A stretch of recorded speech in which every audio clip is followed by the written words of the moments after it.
Құлақ шуылдауы қауіпті да болуы мүмкін. Әдетте құлақ шуылдаса, көпшілігіміз оны қалыпты құбылыс санап елемей қоя саламыз. Бұл дұрыс емес. Құлақ шуылдауының бірнеше себебі бар. Әсіресе құлақтағы шу үнемі ұйқы алдында қайталанатын болса, немесе ол бірнеше күнге созылса, бас айналуына ұласса, онда ойлануға тура келеді. Құлақ шуылдаудың бірнеше себептері бар. Артериалдық қысымның артуы. Егер құлақ шуылы көбіне ұйқы алдында сезілетін болса, ол аздап бас айналғандай сезім тудырса, бұл жүрек ауруының белгісі болуы мүмкін. Құлақтағы шуыл басталғанда көз алды қарауытуы, кеуде тұсының ауырсынуы, инсульт қаупі барын білдіреді. Мұндайда қалыпты кездегі және құлақ шуылдап тұрған сәттегі қан қысымын өлшеңіз. Болмашы айырмашылық сезілсе де, бұл жайында кардиологқа хабарлағаныңыз жөн. Жүрек қызметін тексертіп, тиісті ем алыңыз. Ми тамырларындағы артеросклероз кезінде тамырлар созылғыштығын жоғалтады. Мұндайда қан қозғалысына қарай кейбір тұстарда кептеліс сезілуі мүмкін. Ол бастағы есту қабілетін реттейтін жүйке талшықтары қысады да, содан құлақта шу туындайды. Кейде ол дене қызуы көтерілгенде, ағзаға физикалық салмақ түскенде, ортаңғы құлақ суықтығында да шуылдайды. Бұл жағдайларда тыс кездегі жиі байқалатын құлақ шуылы невропатологқа көріну керектігін білдіреді. Жалпы, құлақ сыртқы ортаңғы және ішкі бөліктерден тұрады.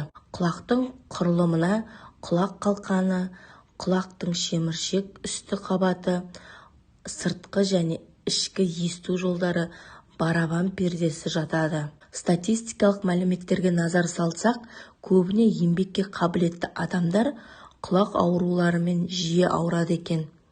Адам жасы келе қан айналымының нашарлауынан, мойын омыртқасының остеохондроз салдарынан есту жүйесінің невриті аурулары жиі пайда болады. Құлақ қалқанындағы шеміршек үсті қабатының қабынуы перихондрит ауруы деп аталады. Ол сыртқы құлақ қалқаншасының ауруы. Перихондрит жұқпалы аурулардың салдарынан да болады. Ол кезде құлағыңыз домбығып, құлақ қалқаны қызарады. Құлағыңыз ауырғанда көбіне ауырсынуын басу үшін өздігімізден дәрі-дәрмек ішіп, құлаққа арнаған тамшылар алып, тамызып жатамыз. Ол дұрыс емес. Құлағы ауырған науқастар ең алдымен арнайы маманның кеңесіне жүгінген дұрыс.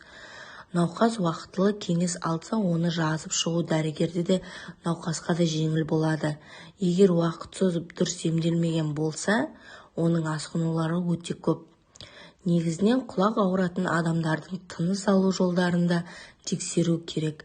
Өйткені мұрын мен жақсы демалатын адамның құлағы ауру күрт төмендейді. Егер мұрын қуысында мұрын пердесінің қисаюы, полиптер, созылмалы гайморит болса, ұзақ емделеді. Науқас отитпен ауыратын болса, мұрын қуысында тыныс алу жолдарını келтіріп алу керек. Қарт адамдарда өздерінің құлағындағы шу бар екеніне шағымдануда. Бірақ ешкім мұндай ауруға тіпті жастарға қарсы сақтандырылмаған. Ұйқыны бұзады және жалпы адамның психологиялық жағдайына теріс әсер етеді. Құлаққа қоңырау шалу немесе тіпті шудың көптеген себептерге байланысты болуы мүмкін. Құлақ шуы бұл есту органдарының ауруының салдары емес.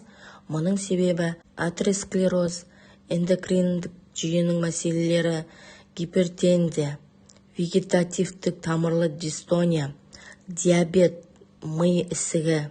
Сондықтан егер құлақтың шуы тоқтамаса, онда кардиолог, невропатолог және эндокринолог секілді дәрігерлерге кеңес алу қажет. Егер аурудағы шудың себебі болса, онда барлық күштер әрине емдеуге рұқсат. Бізге сапалы және қалыпты тамақтану қажет.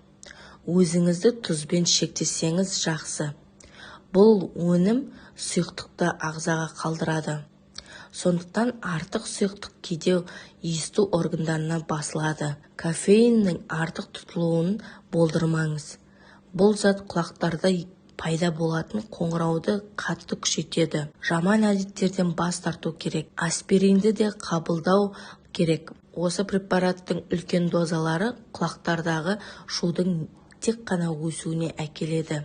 Әрине, ауада серуендеу ауруды жеңуге көмектеседі. Кейбір жағдайда дәрігерлер шудың пайда болуын болдырмау антибиотиктер тағайындайды. Көбінесе құлақтың шуын емдеу үшін халық медицинасына жүгінеді. Бұл аурумен жақсы сарымсақ көмектеседі.